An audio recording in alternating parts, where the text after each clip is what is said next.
An exercise in closure.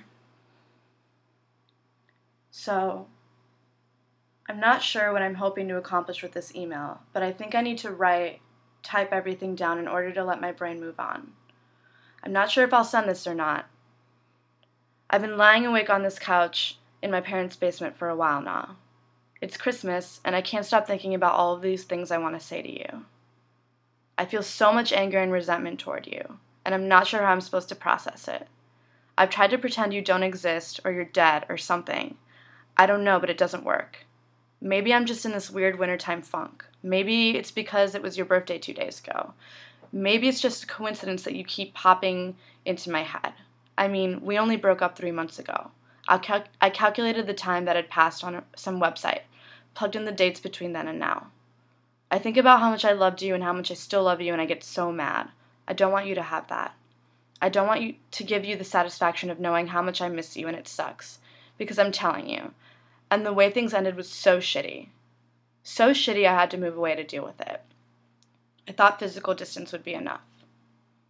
I resented you a lot in our relationship, too. I felt like I didn't have my own interests or friends, or that I wasn't cool enough or smart enough, or that you were ashamed of who I was and how I interacted with people on the internet, or maybe I took too many selfies. The list could go on. So I projected all those insecurities onto you and then tried to make you feel bad for the things you liked. I mean, we have almost nothing in common. Aside from getting along super well and thinking each other is sexy and funny, but for real, I feel like maybe you didn't even like the work that I made. And I mean, liking the same stuff and the same music and whatever shouldn't really matter. That's also superficial. It's irrelevant. I forced myself to do the things you wanted to do and lost myself somewhere along the way. And it wasn't your fault necessarily. I'm sorry if I ever made you feel bad about liking the things you liked. I don't think you ever made me feel bad directly about liking what I did. Although, I still think about that time you deleted those pictures of me on Instagram, and I still get mad about it, even though, like, hello, it's Instagram. I hope this is all making some kind of sense. I feel like the more I do things for me, and the more I spend time with myself, and the more I learn to navigate this world on my own, the happier I am, and the more I can reflect on the past and what went wrong. And I'm not going to pretend like outside factors, people, didn't affect the demise of our relationship, unfortunately.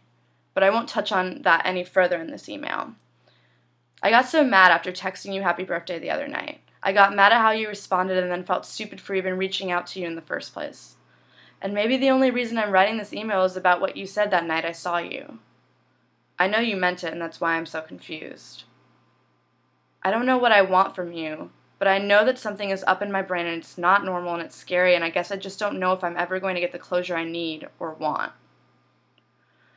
So maybe this was a dumb idea, but I had to get it out of my brain somehow. And maybe we'll never end up the way I envision it in Amalia's fantasy dream world happy pony castle land because, like, life is hard. And I don't actually know anything about what you want, and I don't really know what I want, but I know I can't ignore how I feel. And then sometimes I start to think maybe I just want attention, and maybe I'm just a shitty person that doesn't actually know how to love anyone and is incapable of caring for anyone but herself, and maybe I just want attention from the hardest possible person to get it from. Well, I could probably write a book on how I feel about us, and you, and me, and how fucking confused I am, and how I'm probably never going to date again because it's just too hard. And maybe this is my closure. Anyway, you're in France. I hope you're having an alright time at least. If you don't feel anything or have anything to say, or think it's a bad idea to talk to me, don't feel obligated to respond. Just don't respond with cool or something like that if you do. Merry Christmas.